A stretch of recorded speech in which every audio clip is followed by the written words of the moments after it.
عليكم ورحمة الله. السلام عليكم ورحمة الله. الله أكبر الله أكبر. استغفر الله استغفر الله استغفر الله. اللهم أنت السلام ومنك السلام تبارك ربنا وتعالى.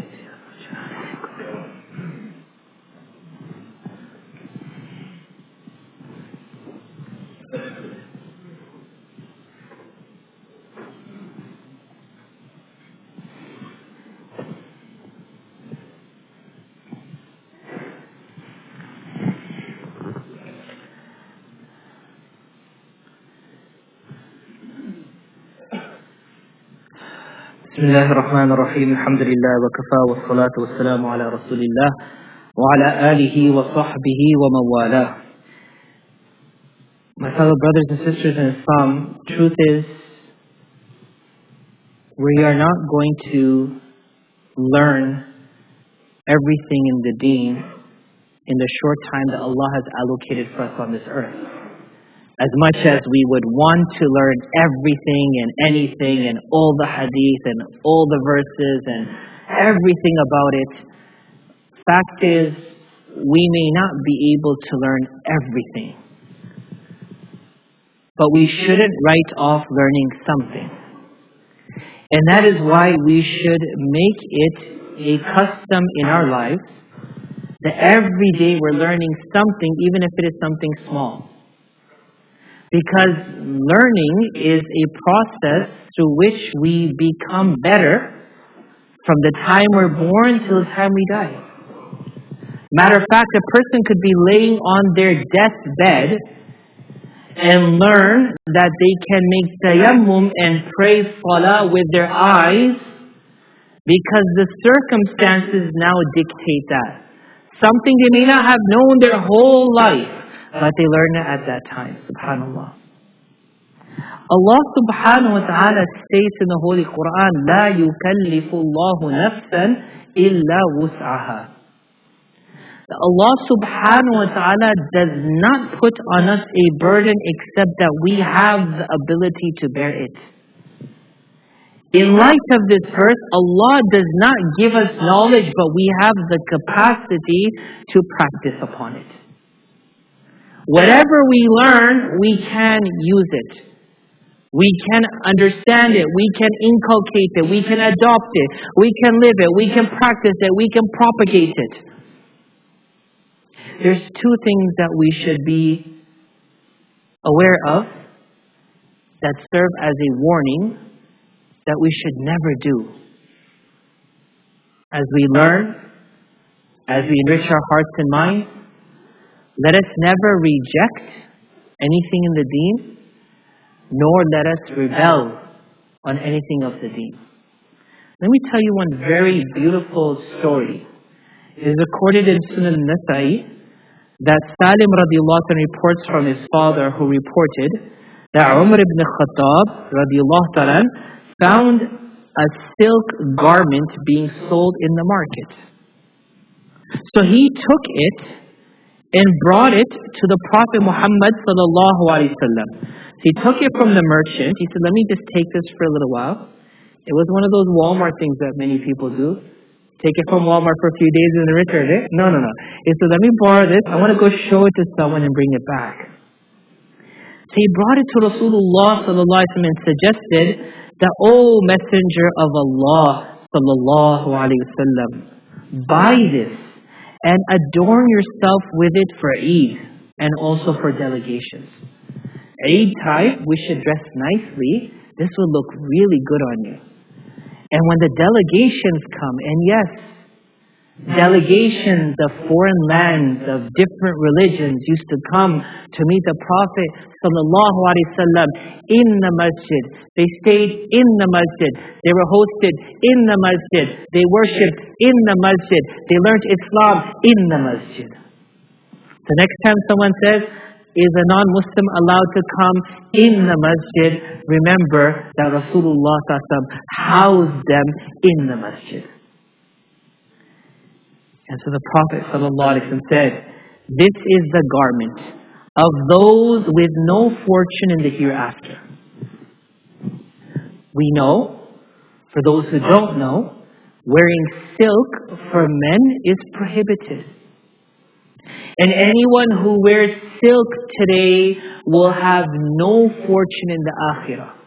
Now the question is, why is our religion so extreme? It's a matter of a cloth. You could wear polyester, cotton, model, or you could wear silk. Why is it a problem? Rasulullah sallallahu alaihi wasallam saying, this is the garment of those with no fortune in the hereafter. Umar ibn Khattab radiallahu anhu then continued with his life as long as Allah willed. Sometime later, Rasulullah sallallahu alaihi wasallam sent him a loose outer garment, it's like a jubba that goes on top, which was made of silk. He brought it to Rasulullah sallallahu alaihi wasallam and said, Rasulullah sallallahu alaihi wasallam, you said this was the garment of those with no fortune in the hereafter. Now you're sending it to me. Rasulullah sallallahu alaihi wasallam said, sell it and use the money for whatever you need. Subhanallah. Look at how he tested him. Yes, men cannot wear it, but that does not mean we cannot profit from it. Sell it. Since you're the one who sent it to me once, I'm sending it back to you. It was gifted, I took it, but I want you to go sell it and use it for your needs. If we are to question the question I just questioned in front of all of you a few seconds ago, then why is my religion so extreme and so rigid and so narrow-minded? Brothers and sisters, there is divine wisdom in what Allah wants you to do and what Allah wants you to refrain from. Rasulullah sallallahu alaihi wasallam never wore silk. He forbids silk for men. But he took it from someone and said, sell it and make a profit from it. Our deen today, we started off by talking about the importance of learning and continuously learning and molding ourselves with the knowledge that we learn. The two things beware of. One is rejection and one is rebellion. To say that this is garbage, say everyone say, Na'udhu billah, Na'udhu billahi min dhalik. May Allah protect us from that. This is garbage. This is not something a believer says. You may not understand, and there's so much in our deen that we will never understand why. But that is why we call ourselves Muslims. We are sami'na wa ata'na. My Allah said, I do.